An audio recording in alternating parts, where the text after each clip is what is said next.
बिस्मिल्लाहिर्रहमानिर्रहीम अस्सलाम वालेकुम। आज की इस वीडियो में हम 9th क्लास फिज़िक्स की जो न्यू बुक है नेशनल बुक फाउंडेशन, इसका जो यूनिट नंबर 3 है डायनामिक्स 1, इसके न्यूमेरिकल रिस्पांस क्वेश्चंस जो है हम सॉल्व करेंगे। ये बुक जो है ये फेडरल बोर्ड में यूज़ हो रही है, न्यू बुक है नेशनल बुक फाउंडेशन। और इस वीडियो में हम चैप्टर नंबर 3 के सारे न्यूमेरिकल जो है वो हम सॉल्व करेंगे इसी वीडियो के अंदर। और स्टार्ट करने से पहले जी, अगर आप लोगों ने अभी तक फजल एकेडमी यूट्यूब चैनल को सब्सक्राइब नहीं किया हुआ तो सब्सक्राइब कर लें, अगर तो आपको इस चैनल से फ़ायदा हो रहा है। तो अगर नहीं हो रहा तो फिर मैं आपको नहीं कहूँगा कि जी आप सब्सक्राइब करें। तो अभी हम स्टार्ट करते हैं जी, बिल्कुल आराम से और इजी वे में आपको समझाऊंगा। इंशाल्लाह गारंटी है कि आपको चीज़ें समझ आ जाएंगी। तो सबसे पहले हम रीड करते हैं जी कि a boy is holding a book. ठीक है, एक लड़का है, उसने एक बुक को होल्ड किया हुआ है। आपके पास कोई एक बुक पड़ी होगी, आप उस बुक को ज़रा उठा लें। ठीक है, आपको चीज़ें तब समझ आएंगी। आप एक बुक उठा लें जी, ऑफ मैथ्स 2 kg। सपोज कर लें कि उस बुक का जो मैथ्स है वो 2 kg है। ठीक है जी, एक लड़का है, उसने एक बुक उठाई हुई है और बुक कितनी है जी, मैथ्स 2 kg की। How much force is he applying on the book. अब आप लेट सपोज आपने वो बुक उठाई हुई है, मैं आपसे पूछता हूँ कि आप बुक के ऊपर कितनी फोर्स अप्लाई कर रहे हैं। एक्चुअली जितना उसका बुक का वेट होगा। अगर लेट सपोज उस बुक का जो वेट है मैं उसमें थोड़ा सा कुछ चीज़ मज़ीद ऐड कर लेता हूँ तो आपको फोर्स भी और लगानी पड़ेगी। यानी कि आप फोर्स लगा रहे हैं जितना उस बुक का वेट है। अगर उसमें मज़ीद चीज़ें ऐड कर ली जाएँ, एक और बुक ऐड कर लें, तो आपको फोर्स और ज़्यादा लगानी पड़ेगी। तो ये हमने फाइंड करना है। तो चलें हम आहिस्ता आहिस्ता आगे देखते हैं कि ये फाइंड कैसे करना होगा। If he moves it up. चलें जी, अब साथ साथ डाटा नोट करते हैं, फिर क्वेश्चन को जो है ना वो रीड करते हैं। इस तरह ज़्यादा आपको इजीली समझ आ जाएगा। सबसे पहला आपने काम ये करना होता है कि आप डाटा नोट किया करें जी। फॉर एग्जांपल ये इसका जो डाटा बनता है, डाटा मीन जो इसमें जिस चीज़ें गिवन है। ठीक है, तो देखें जब उसने बोला ना कि a boy is holding a book of maths, ये एक डाटा है, मैथ्स 2 kg। मैथ्स को रिप्रेजेंट किया जाता है जी स्मॉल m से, और मैथ्स कितना है जी 2 kg। ये अब आपने छोटी छोटी चीज़ें याद रखनी है कि मैथ्स का यूनिट क्या होता है, kg। ठीक है, जिस भी वैल्यू के साथ kg लिखा हो उसका मतलब है वो मैथ्स है। How much force. अब हाउ मच का मतलब है वो आपसे पूछ रहा है, क्या पूछ रहा है जी, हाउ मच फोर्स।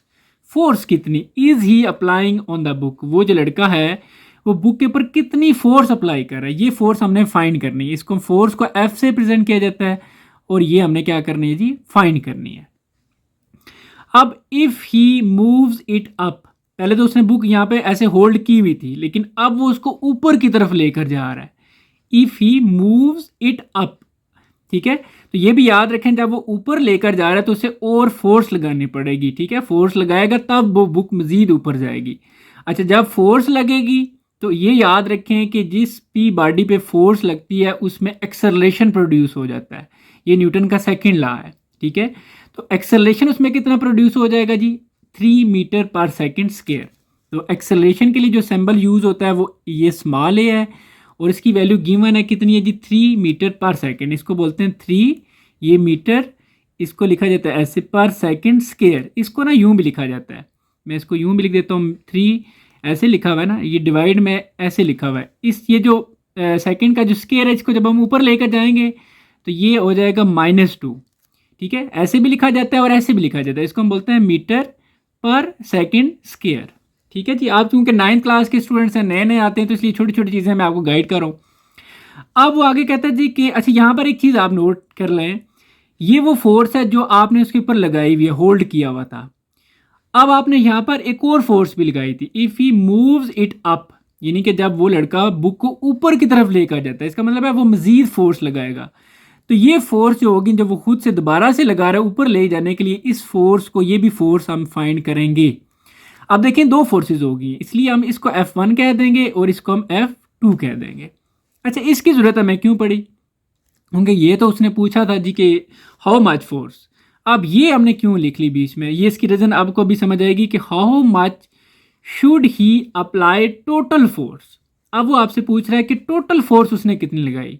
अब टोटल से मुराद एक फोर्स जब उसने होल्ड किया हुआ था बुक को, और एक फोर्स जब वो होल्ड से जब उस बुक को ऊपर की तरफ लेकर गया था। तो ये फोर्स है जब उसने होल्ड किया हुआ था जिस फोर्स से, और ये फोर्स है जिससे वो ऊपर उसको लेकर गया। तो ये टोटल दोनों फोर्स इकट्ठी होंगी तो टोटल फोर्स है वो फाइंड होगी।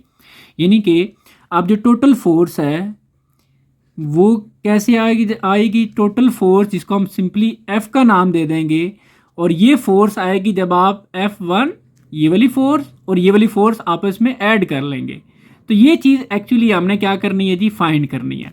तो ये फोर्स होल्डिंग वाली है, जब बुक को होल्ड किया हुआ था बॉय ने, और ये फोर्स है जिस फोर्स से उस बुक को वो ऊपर की तरफ लेकर जा रहा था। यानी कि ये भी हम कह सकते हैं ये वो फोर्स है जिससे बॉडी में एक्सेलरेशन प्रोड्यूस हो गया।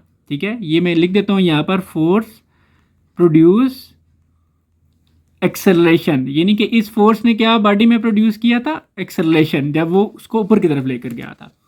अब ये हमारा डाटा गिवन सारा आ गया, इसको कहते हैं डाटा। अब हमने फाइंड करना है इसको सोल्यूशन, इसका क्या होगा। अच्छा यहाँ पर एक और चीज़ बता दूँ, अब आपकी ई शीट है, मतलब एक पेज होता है कंप्लीट आपको सॉल्व करने के लिए मिलेगा। तो जैसे मैं ये ऐसे नीचे लिख रहा हूँ स्टेप बाय स्टेप, तो आप एक लाइन में भी ये सारा डाटा लिख सकते हैं। ठीक है, ताकि ये जगह स्पेस जो है ना वो कम से कम आपकी यूज़ हो, क्योंकि मैं जस्ट आपको गाइड कर रहा हूँ इसलिए मैं ऐसे लिख रहा हूँ ताकि चीज़ें आपको क्लियर हो। अब हमने इसका फाइंड करना है जी सोल्यूशन। अब सोल्यूशन में हमने क्या करना है कि देखें, दो फोर्सेस एक्चुअली हमने फाइंड करनी है, फिर इन दोनों को हमने ऐड कर लेना है। ये जो फोर्स है ये तो वेरी सिंपल है, इसका फार्मूला क्या होगा कि मैं आपसे पूछता हूँ, जो बुक आप लेट्स सपोज आप दोबारा से वो बुक उठा लें, आपने वो बुक उठाई हुई है। ठीक है, जब उसने बोला था कि आप boy is holding a book, तो वो बॉय उस बुक के ऊपर कितनी फोर्स लगा रहा था, जितना उसका वेट था। यानी कि हम यूं कह सकते हैं कि फोर्स अप्लाइड। ठीक है, वो लड़का उस बुक पे कितनी फोर्स अप्लाई कर रहा था, जितना उस बुक का क्या था, वेट था। हम लिख देते हैं कि वेट ऑफ बुक। ठीक है जी, ये बात, ये फार्मूला आपको समझ आ गया होगा कि फोर्स उतनी अप्लाई हो रही है जितना उस बुक का वेट है। अब यहाँ पर एक चीज़ बता दूं कि ये जो फोर्स है इसको हमने ऊपर नाम दिया हुआ है F1 का, जो होल्ड किया हुआ जिस फोर्स से। और weight of the book, weight पहले आपको यानी कि ये पता होना चाहिए कि weight of the book, weight को किससे, जैसे फोर्स को F से रिप्रेजेंट किया गया है, वेट को W से रिप्रेजेंट करते हैं, और W हमारे पास इक्वल होता है जी mg के। ठीक है, ये अब आपने फार्मूला याद रखना है, W is equal to mg। मैं यहाँ पर लिख देता हूँ W is equal to mg। ठीक है जी, अब यहाँ पर दोनों वैल्यूज आपको समझना पता है। मैस हमें गिवन है जी, मैस कितना है, ये हमारे पास 2 kg है, तो यहाँ पर हम पुट कर लेंगे 2। और जी की वैल्यू, जब देखें जब बुक को उसने ऊपर ऐसे होल्ड किया हुआ था तो उस पर ग्रेविटी की फोर्स भी अप्लाई हो रही थी, उसको कहते हैं ग्रेविटेशनल एक्सेलरेशन, यानी कि जी। और ये जी की वैल्यू फिक्स होती है, ये आपने याद कर लेनी है, 9.8 होती है। ठीक है जी, जब आप इन दोनों को मल्टीप्लाई करेंगे तो आपके पास आंसर आ जाएगा 19.6। और क्योंकि ये फोर्स है, फोर्स का यूनिट होता है जी न्यूटन, जैसे मैंने आपको बोला था मास का यूनिट होगा केजी, एक्सेलरेशन का यूनिट होगा मीटर पर सेकंड स्क्वायर, इसी तरह फोर्स का यूनिट होगा न्यूटन। ये आपने बात याद रखनी है। ठीक है जी, तो ये आपकी F1 फाइंड होगी। अब इसी तरह अब हमने F2 फाइंड करनी है। F2 ईजी है, कोई मुश्किल नहीं है। मैं यहाँ पर आपको बता देता हूँ कि F2 आपने कैसे फाइंड करना है। आपने ये करना है जी कि अब F2 एक्चुअली फाइंड करेंगे क्योंकि जब दोबारा जो फोर्स आपने ऊपर की तरफ बुक को लेकर जाने के लिए फोर्स लगाई थी उसमें एक्सेलरेशन प्रोड्यूस हो गया था। तो ये यहाँ पर न्यूटन सेकंड लॉ जो है ये बेहतर है, जो कि इक्वल होता है F is equal to ma के। ठीक है, तो ये हमारे पास फोर्स होगी, मैथ हमारे पास गिवन है, एक्सेलरेशन भी गिवन है, तो सिंपली हमारा क्वेश्चन सॉल्व हो जाएगा। तो हमारे पास फार्मूला है जी F is equal to ma। तो ये फोर्स, इसको हम F2 का नाम दे रहे हैं। ठीक है, जो फोर्स जो जिससे वो ऊपर उस बुक को लेकर गया था। अब हमारे पास मैस जो है वो गिवन है, जो कि है 2, ये ऊपर डाटे में गिवन था, और एक्सेलरेशन भी गिवन है जो कि हमारे पास कितना है जी 3। ये आप डाटे में लिखा हुआ है, आप चेक कर सकते हैं। जब आप इन दोनों को मल्टीप्लाई करेंगे तो आपके पास जी फाइनल आंसर इसका आ जाएगा 326 आ जाएगा। ठीक है जी, तो ये आपके पास F2 फोर्स। अच्छा ये बता दूं कि ये जो फोर्स है ये आपने 6 न्यूटन की फोर्स लगा के उस बुक को मजीद ऊपर की तरफ लेकर गए थे। ठीक है जी, अब हमने चूंकि टोटल फोर्स फाइंड करनी है इसलिए हम क्या करेंगे, टोटल फोर्स को लिख लेते हैं। तो टोटल फोर्स का हमारे पास फार्मूला है जी, total force is equal to, जिसको हम F का नाम दे रहे थे, और वो इक्वल थी F1 प्लस F2 के। अब आपने सिंपली वैल्यूज ऐड करनी है। जस्ट F1 की वैल्यू आपके पास गिवन है जी, ये 19.6 है, तो ये 19.6 प्लस F2 की वैल्यू कितनी है 6। इन दोनों को अब आप ऐड कर लें। जब आप इन दोनों को ऐड करेंगे तो आपके पास 25.6, क्योंकि ये भी एक फोर्स है, ठीक है, तो इसका यूनिट भी न्यूटन होगा। तो ये आपका फाइनल जो है वो आंसर आ जाता है। ठीक है जी, उम्मीद है कि आपको ये न्यूमेरिकल समझ आ गया होगा। बड़ी डिटेल से समझाया है, टाइम भी लगा है, लेकिन कोशिश यही है कि आपको इसका कंसेप्ट क्लियर हो जाए, इस जैसा कोई न्यूमेरिकल पेपर में आ जाए आपको इजीली जो है वो समझ आ जाए। अभी हम जो नेक्स्ट न्यूमेरिकल है वो सॉल्व करते हैं। आगे जी, न्यूमेरिकल नंबर 2। सबसे पहले हम इसका डाटा नोट करेंगे और साथ साथ रीड भी कर लेंगे। डाटे में देखते हैं जी क्या चीज़ें हमें गिवन है। अ गर्ल, एक लड़की है जी, ऑफ मैथ 30 kg। अच्छा, ये जो 30 kg मैथ है ये बहुत कम है, मतलब जो छोटे बच्चे होते हैं ऑलमोस्ट उनका भी 30 kg होता है। तो एक लड़की है जी जिसका मैथ कितना है 30 kg। तो ये मैं डाटा गिवन है जिसको हम साथ साथ लिख लेते हैं। तो ये मैथ को m से रिप्रेजेंट किया जाता है जो कि कितना है 30 kg। ठीक हो गया जी। अच्छा, अब इज रनिंग, वो लड़की यानी कि जिसका मैथ 30 kg है, इज रनिंग, वो भाग रही है with velocity of 4 metre per second. ठीक है, तो वेलोसिटी को हम रिप्रेजेंट करते हैं जी, ये भी डाटा गिवन है, और वेलोसिटी को रिप्रेजेंट करते हैं हम v से, और ये कितनी है 4 मीटर पर सेकेंड। जैसे एक्सेलेरेशन का बताया था, इसको यूँ लिखते हैं। ठीक है, इसका मतलब ये है जब इसके ऊपर कोई पावर नहीं है तो 1 कंसिडर हम करते हैं। तो ये जब ऊपर जाएगी तो ऐसे आ जाएगी, इसको हम बोलते हैं मीटर पर सेकेंड। ठीक है, मीटर पर सेकेंड। अब ये दो चीज़ें हमें गिवन होगी, मैस भी और वेलोसिटी भी। फाइंड हर मोमेंटम, मोमेंटम हमने फाइंड करना है उसका। मोमेंटम के लिए पी जो है ना वो लेटर यूज़ होता है, जैसे मैस के लिए हम वेलोसिटी के लिए वी, मोमेंटम के लिए जो सिंबल यूज़ होता है वो कैपिटल पी है। ये हमने फाइंड करना है, ये हमारा डाटा हो गया जी। अब हमने इसका सोल्यूशन फाइंड करना है, तो सोल्यूशन हम लिख लेते हैं। मैं आपको ये भी बता रहा हूँ, जब आप पेपर में सॉल्व करेंगे तो इसको आप बजाय ऐसे 3 लाइनों में आप एक ही लाइन में सारा डाटा लिख लें। ठीक है जी। अब यहाँ पर ये चीज़ आपने नोट करनी है, शायद आपने टॉपिक पढ़ा हो, मोमेंटम का जो फार्मूला होता है जी वो हमारे पास है P = mv। अच्छा, ये भी बता दूँ, पेपर में आपको ये फार्मूला भी गिवन होगा। अगर आप स्टेटमेंट को पढ़ के डाटा नोट कर लेते हैं और इस डाटे में देखते हैं कि ऐसी कौन सी चीज़ें जिससे मिलता जुलता फार्मूला आपको पेपर में गिवन है, पेपर के एंड पे आपको फार्मूला दिया होता है, आप इसकी मदद से पहचान करेंगे कि यार ये वाला डाटा किस फार्मूले में गिवन है। तो लेट्स सपोज ये फार्मूला लिखा होगा, आप देखेंगे पी भी इसमें एम भी है, वी भी है, तो ये फार्मूला आप पुट कर लेंगे और जस्ट इस फार्मूले में आपने वैल्यू पुट करनी है और आपका न्यूमेरिकल सॉल्व हो जाएगा। तो ये आपके 4 नंबर यानी कि 3 नंबर जो है वो फ्री के आगे। तो ये आपका यानी कि इसमें फ़ायदा होगा। अब हमारे पास मैथ्स कितना है जी, ऊपर लिखा हुआ है 30 kg, तो ये 30। अच्छा, जब आप कैलकुलेशन कर रहे हैं तो यूनिट बेशक साथ ना लिखें, सिंपली डायरेक्ट वैल्यू लिखें। और v आपके पास कितनी है जी 4। इन दोनों को अब आप अगर मल्टीप्लाई करें तो ये आ जाएगा 120, और ये मोमेंटम। अब मोमेंटम का जो यूनिट है वो डिफरेंस है, मैं आपको यहाँ पर गाइड भी करूँगा कि वो कैसे है। आपकी बुक में लिखा हुआ जी न्यूटन सेकेंड। अभी मैं आपको बताता हूँ कि ये आपको कैसे पता चलेगा कि आपने मोमेंटम का यहाँ पर फार्मूला न्यूटन सेकेंड निकालना है। मैथ्स था जैसे फोर्स था वो तो न्यूटन था, एक था, यहाँ पर ये कैसे समझ आएगा। इसकी एक शॉर्टकट ट्रिक मैं आपको गाइड कर देता हूँ जी। आपने क्या करना है कि आपको एक फार्मूला पता है मोमेंटम का, जो कि भी आपने लिखा है P = mv। ठीक है जी। अब अगर आप इससे देखें तो मैथ्स का यूनिट क्या होता है जी, मैथ्स का यूनिट हमारे पास है kg, ये तो वेरी सिंपल है। और वेलोसिटी का यूनिट ये भी आपको पता होना चाहिए, ये हमारे पास है मीटर पर सेकेंड। ठीक हो गया जी। अब इस चीज़ को हम ना ये मोमेंटम का एक्चुअली फार्मूला ये वाला बन रहा है, लेकिन इसकी जगह हमने क्या लिखा जी। अच्छा, इसको हम यूँ भी लिख सकते हैं, ये भी गाइड कर दूँ, इसी को हम यूँ भी लिख सकते हैं, momentum = 120 kg metre per second. ये भी आंसर आपका बन सकता है। अगर आपको न्यूमेरिकल चेंज होकर आ जाए जी कि आप इसका इस यूनिट में मोमेंटम फाइंड करें तो फिर आपको ये भी पता हो, कोई इतना मुश्किल नहीं है। मतलब ये हुआ कि ये इसके इक्वल है, तो ये न्यूटन सेकंड के इक्वल ही है, ये चीज़ आपको पता होनी चाहिए। अब आप सोच रहे होंगे कि ये तो चला हमें समझ आ गया, लेकिन इसको हमने न्यूटन सेकंड के इक्वल कैसे कर दिया। तो ये भी वेरी सिंपल है। आपने एक फार्मूला पढ़ा हुआ है Newton second law of motion, F = ma। Force का यूनिट न्यूटन है, मैस का यूनिट kg है, और एक्सेलरेशन का यूनिट है जी मीटर पर सेकेंड स्क्वायर। तो यहाँ पर अगर आप ये ऐसे ही लिखें kg मीटर, और s को आप अगर ऐसे 2 दफ़ा लिख दें स्केयर लिखा हुआ है ना, स्केयर का मतलब है एस हमारे पास सेकंड 2 दफ़ा है। अब 1 सेकंड जो इधर डिवाइड हो रहा है ये इधर आके क्या हो जाएगा, मल्टीप्लाई हो जाएगा, तो ये बन जाएगा जी न्यूटन सेकंड, और इधर आ जाएगा के जी मीटर, और ये वाला जो एक है ऐसा इसको आप ऊपर ले जाएं तो ये ऊपर जाके -1 हो जाएगा। अब अगर आप देखें तो आपको ये समझ आ गया होगा कि के जी मीटर पर सेकंड और न्यूटन सेकंड दोनों आपस में इक्वल होते हैं, इसलिए आप न्यूटन सेकंड लिखें या के जी मीटर पर सेकंड लिखें, दोनों एक ही बात है। ये तो बड़ा आसान था, ये तो फार्मूले से भी पता चल जाता था, लेकिन हमारा क्वेश्चन था कि ये न्यूटन सेकंड के इक्वल कैसे है, तो ये हमने इसको प्रूव भी कर लिया। ये पेपर में क्वेश्चन भी आता था पहले वाले, ठीक है, अब तो बहुत कम आता है, लेकिन ये पहले क्वेश्चन भी आ जाता था कि ये इक्वल कैसे है इसके। उम्मीद है कि आपको ये समझ आ गया होगा। अभी हम इसका जो नेक्स्ट न्यूमेरिकल है जी वो सॉल्व करते हैं।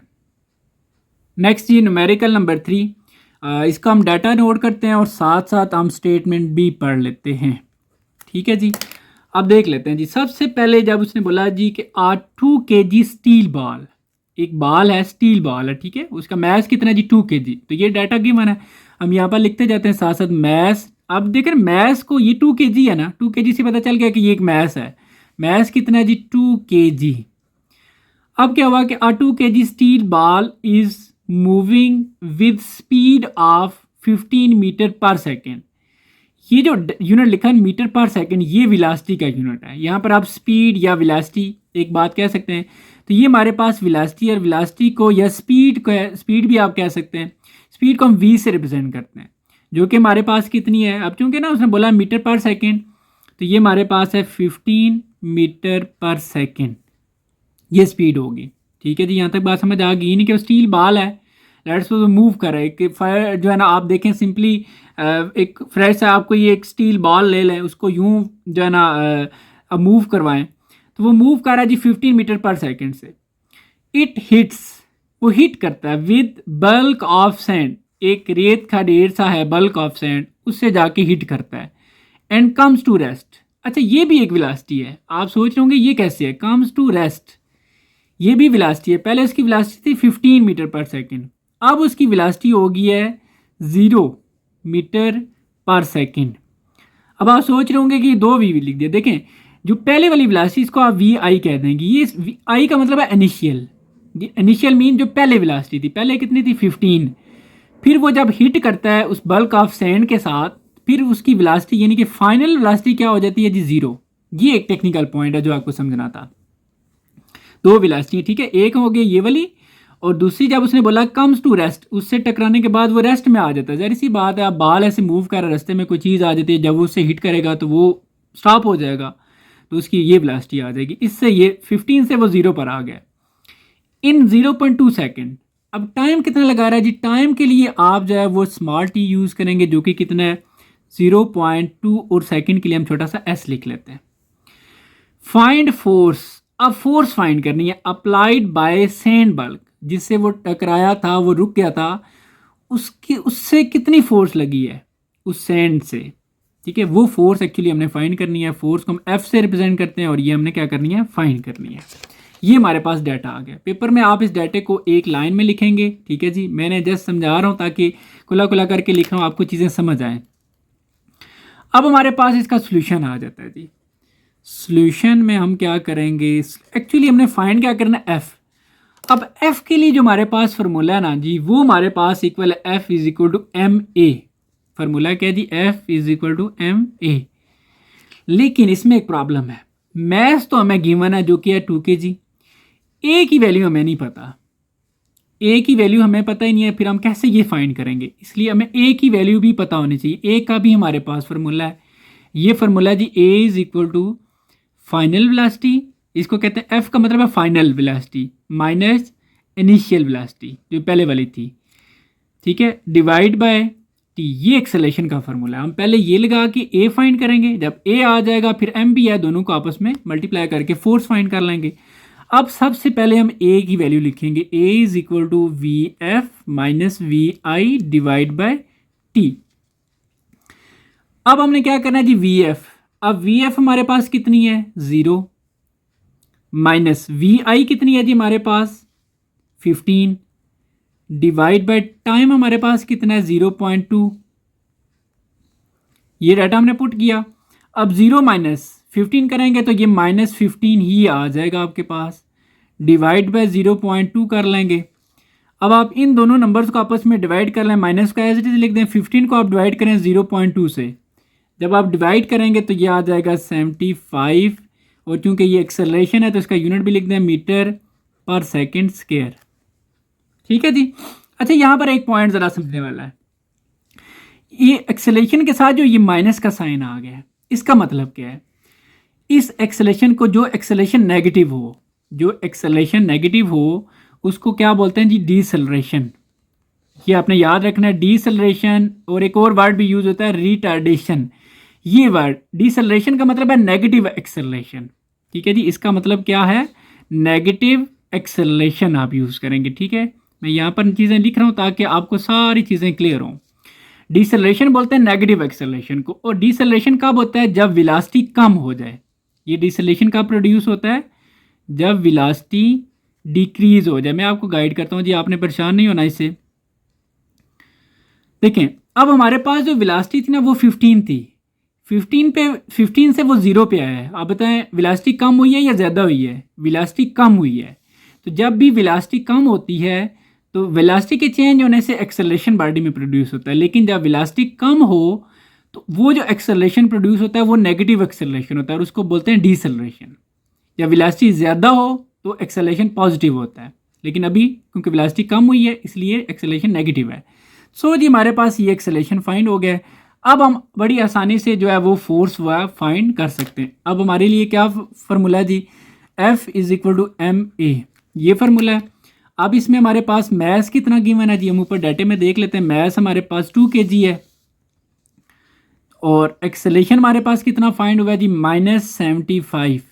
इन दोनों को आप मल्टीप्लाई करें तो ये 75 को जब आप 2 से मल्टीप्लाई करेंगे तो 150 और साथ माइनस आ जाएगा। तो ये आपके पास जो फोर्स है, फोर्स का यूनिट क्या होता है? न्यूटन। ये फोर्स कोई भी जब आप एंड पे वैल्यू निकाल लेते हैं तो उस चीज़ का यूनिट लाजमी लिखा करें। इसके बाकायदा जो आपका नंबर है, ये अगर आप यूनिट नहीं लिखते तो आपके यहाँ से मार्क्स जो है वो कैंसिल हो सकते हैं। तो यहाँ पर ये फोर्स बता रही है। देखिए, इस नेगेटिव का मतलब क्या है? मतलब ये है कि लेट्स सपोज ये जी एक सैंड का बल्क था, और यूं यहाँ से बॉल जा रहा था, मूव करते करते बॉल इस तरफ जा रहा है। बॉल की जो है ना स्पीड या फोर्स समझ लें इस तरफ है। जब ये इससे हिट करेगा जाके तो ये इस तरफ इसको हिट करेगी, तो इनकी डायरेक्शन अपोजिट है। ठीक है, तो इसलिए ये नेगेटिव साइन भी यहाँ पर आ रहा है। ठीक है जी, उम्मीद है कि ये आपको समझ आ गया होगा। तो यहाँ पर आपका ये न्यूमेरिकल कंप्लीट हो जाता है। अभी हम जो नेक्स्ट न्यूमेरिकल है वो सॉल्व करते हैं। अब नेक्स्ट ये न्यूमेरिकल नंबर 4 है, और डाटा इसका नोट करते हैं और साथ रीड भी करते हैं स्टेटमेंट को। 100 ग्राम्स, ये एक मैथ स्कीम है ना जी। Bullet is fired from 5 kg gun. अच्छा, यहाँ पर दो चीज़ें हैं, एक गन है और एक बुलेट है। बुलेट जो गोली होती है उस गन के अंदर जो डाली जाती है। अब यहाँ पर 100 ग्राम, ये एक मैथ्स है। अच्छा, यहाँ पर एक चीज़ बता दूँ, ये भी मैथ्स है और ये भी मैथ्स है। ग्राम भी जिसके साथ लिखा हुआ है ये भी एक मैथ्स है, और केजी जिसके साथ लिखा हुआ है ये भी मैथ्स है। अब चूंकि दो मैथ्स आ गए, ठीक है, अब इन दोनों में तो फ़र्क तो हमने करना है। अब मैं आपसे पूछता हूँ, मुझे बताएं कि ये बुलेट छोटी होती है, गोली छोटी होती है, या जो गन छोटी होती है? दोनों में से छोटी चीज़ कौन सी है? आप बोलेंगे सर यकीनन बुलेट छोटी होती है। इसलिए इसका जो मैथ्स होगा इसको हम स्मॉल एम से रिप्रेजेंट करेंगे, और गन वाला जो मैथ्स होगा इसको हम कैपिटल एम से रिप्रेजेंट करेंगे। एक मेथड ये है। दूसरा, आप छोटा सा साथ जो है ना वो गन के लिए जी लिख सकते हैं, और बुलेट के लिए आप जो है ना वो बी लिख सकते हैं। ये भी आपके पास चॉइस है। तो हम क्या करते हैं जी, चलें बी और सी साथ लिख लेते हैं। ये जो मैथ्स है जी, मैथ्स हमारे पास ये किसका है? बुलेट का, बी। ये कितना है हमारे पास? 100 ग्राम। और इज फायर्ड, ये बुलेट फायर्ड की जाती है फ्रॉम दी 5 kg गन। अब मैथ्स जो है ये गन का है, इसलिए हम इसके साथ छोटा सा जी लिख लेंगे, मैथ्स ऑफ गन। ये कितना है जी? 5 kg। अब यहाँ पर आप एक चीज़ नोट करें कि यहाँ पर मैथ्स जो है वो ग्राम में है और यहाँ पर किलोग्राम में है। ऐसा यूनिट हमारे पास किलोग्राम है, तो आप कोशिश करें एक ही यूनिट में कन्वर्ट उसको करके सॉल्व करें, क्योंकि बाकी यूनिट ऐसा ही है, इसलिए हम इसको भी कन्वर्ट कर लेंगे किलोग्राम में। तो ग्राम से किलोग्राम में जाने के लिए आप सिंपली क्या करेंगे? 100 को आप डिवाइड कर लेंगे 1000 से, और आपके पास सिंपली आप कैलकुलेटर पे डिवाइड करें, आपके पास आंसर आ जाएगा 0.1 kg। अब आपने जो बुलेट का मैस यूज़ करना है वो 0.1 kg यूज़ करना है, ठीक है जी। अच्छा, यहाँ तक तो चीज़ें आगे, दो डाटा हमने नोट कर ली। मजल वेलोसिटी ऑफ द बुलेट, ये बुलेट की वेलोसिटी है, इज़ 20। अब बुलेट की जो वेलोसिटी होगी इसको हम बी से रिप्रेजेंट करेंगे, वेलोसिटी ऑफ बुलेट, जो कि कितनी है जी 20 metre per second. Find recoil velocity. अब रिकॉयल वेलोसिटी वो होती है, देखें जब एक गन है, उस गन से जब फायर होता है बुलेट तो आगे की तरफ जाती है, लेकिन आपने देखा होगा कि जो गन होती है वो हल्का सा यानी कि पीछे की तरफ जो है ना वो आती है, तो पीछे की तरफ झटका सकाती है, तो इसको कहते हैं recoil, recoil of the gun. तो ये होती है जी गन की वेलोसिटी, ये हमने फाइंड करनी है, ये हमारे पास टास्क है। अब हम इससे जो है ना सोल्यूशन फाइंड करते हैं। इसका आसान है जी, कोई मुश्किल नहीं है। इसमें सिंपल एक law of conservation of momentum है हमारे पास, वो हम यहाँ पर यूज़ करेंगे। वेरी सिंपल है, यहाँ पर हम लिख लेते हैं कि अकॉर्डिंग टू, ये ए सी से मुराद अकॉर्डिंग टू, ठीक है, according to law of conservation of momentum, ठीक है जी। यहाँ पर ये मैंने स्टेटमेंट बता दी कि हम किस चीज़ को यहाँ पर यूज़ करेंगे। अब law of conservation of momentum क्या होता है जी, कि यहाँ पर एम वी, ठीक है, is equal to M V, मैंने दोनों चीज़ें लिख दी। देखें अब यहाँ पर हम क्या करते हैं कि लेट्स सपोज ये हमारे पास गन है और ये वेलोसिटी भी गन की है और ये मैस बुलेट का है और ये वेलोसिटी बुलेट की है, ये हमारे पास law of conservation of momentum है, ठीक है, आफ्टर एंड बिफोर, ये आप पढ़ लें। अब इसमें से हमने कौन सी चीज़ फाइंड करनी है, वेलोसिटी ऑफ गन, ये हमने चीज़ फाइंड करनी है। इसको हम इधर ही रहने देते हैं, ये वी छोटा सा आपने जी लिख लेना है। ये जो है ना ये इसके साथ मल्टीप्लाई हो रहा है, दूसरी साइड पर आके ये डिवाइड हो जाएगा, ये mass of bullet, velocity of bullet divide by mass of gun. अब ये तीनों चीज़ें आपको पता है, मैस ऑफ बुलेट कितना है जी, एम बी देख लें, एम बी हमारे पास 0.1 है, और वी बी देख लें आपके पास कितनी है जी, वी बी आपके पास है जी 20, ठीक है जी। और इसके बाद आपके पास M G mass of gun, जो कि कितना है जी 5 kg, डिवाइड बाय 5 कर लेंगे। अब आपने क्या करना है, इन दोनों को मल्टीप्लाई करना है। जब आप इन दोनों को मल्टीप्लाई करेंगे 20 को 0.1 से, तो ये आंसर आ जाएगा 2 डिवाइड बाय 5, फिर आप 2 को डिवाइड कर लें 5 से, तो ये आपके पास आ जाएगा 0.4, क्योंकि ये वेलोसिटी है जी, तो वेलोसिटी का यूनिट होता है मीटर पर सेकेंड, ठीक है। ऐसे लिख दें, ठीक है, तब भी ठीक है। इसको आप यूँ लिख सकते हैं 0.4 मीटर पर सेकेंड, ऐसे भी लिखा जाता है, ठीक है जी। ये आपकी चॉइस है। उम्मीद है कि ये आपको समझ आ गया होगा। अभी जो इसका हम नेक्स्ट न्यूमेरिकल है वो सॉल्व करते हैं। आगे जी न्यूमेरिकल नंबर 5, लास्ट न्यूमेरिकल है। सबसे पहले जी डाटा, ठीक है। देखें डाटा हमारे लिए कितना हेल्पफुल होता है, इसी से हमें पता चलता है फार्मूला कौन सा यूज़ होगा, क्वेश्चन सारा यानी कि जो है ना वो सॉल्व हो जाता है। और रोबोटिक कार, एक कार है, छोटी सी रोबोटिक कार है, मतलब जिससे वो बच्चे खेलते हैं, ऑफ 15 kg, यानी कि उसका मैस कितना है जी 15 kg। ये हमारे पास डाटा है। मैस को हम रिप्रेजेंट करते हैं स्मॉल एम से, जो कि कितना है 15 kg। इज़ मूविंग, यानी कि बच्चा वगैरह खेल रहा होगा कोई, इज़ मूविंग विद, वो मूव कर रही है 25 मीटर पर सेकेंड से। अब ये उसकी जो है ना वेलोसिटी है, ये स्पीड कह सकते हैं, जिसको हम वी से रिप्रेजेंट करते हैं, जो कि कितनी है जी 25 मीटर पर सेकेंड। दो चीज़ें होगी। फिर क्या होता है, ब्रेक्स आर अप्लाइड, ब्रेक्स लगा दी जाती है टू स्टॉप इट, उस कार को जो मूव कर रही है उसको स्टॉप करने के लिए ब्रेक लगा दी जाती है। अब जरी सी बात है, जब ब्रेक लगती है, आप सोचें जब ब्रेक है ना वो एक फोर्स है किस्म की, यानी कि फोर्स लगाते हैं हम, वो स्टॉप हो जाती है। अब ब्रेक्स कितनी ब्रेक्स जो है वो अप्लाई करती है कांस्टेंट फोर्स। अब ब्रेक्स जो है वो फोर्स अप्लाई करती है कितनी, 50 न्यूटन की, यानी कि फोर्स कितनी अप्लाई कीजिए, एक्चुअली ब्रेक हम अप्लाई कर रहे होते हैं और हम एक्चुअली फोर्स ही लगा रहे होते हैं, ठीक है। ये एक फोर्स आ गई है। अब हमने क्या करना है, how long does the car take to stop, how long, यहाँ पर हाउ लॉन्ग से मुराद ये है कि वो कितना टाइम लेगी the car take to stop होने में, यानी कि हमने टी जो है वो फाइंड करना है। वेरी सिंपल है जी, कोई इसमें मुश्किल नहीं है। अब हम सॉल्यूशन के लिए देखते हैं जी, फार्मूला लगाते हैं। अब फार्मूला हमने कौन सा लगाना है, ये ज़रा पॉइंट आपने समझना है। देखिए फार्मूला जो लगेगा ना, देखिए डेटे को देख के इसी की मुनासबत से फार्मूला लगता है। जो डाटा है हमारे पास, अब फोर्स है तो ये एफ। अब देखें एम वी, जब भी कोई चीज़ मूव कर रही हो और फिर उस पर फोर्स भी लगाई जाए, तो ये आपने एक टॉपिक पढ़ा होगा फोर्स और मोमेंटम वाला। तो ये फार्मूला लगेगा F is equal to del P, इसको डेल बोलते हैं, del P divide by T, ये फार्मूला है। अब देखें जब एम वी पता देखा ना हमने, एम वी इक्वल होता है मोमेंटम के, तो ये चीज़ अब आपको ऐसे से समझ आ जाएगी। मैं आपको गाइड कर दूंगा दोबारा से। डेल पी ये मोमेंटम है, एक्चुअली मोमेंटम इक्वल होता है जी एम वी के, ये आपने पिछले न्यूमेरिकल में पढ़ा भी था, ठीक है।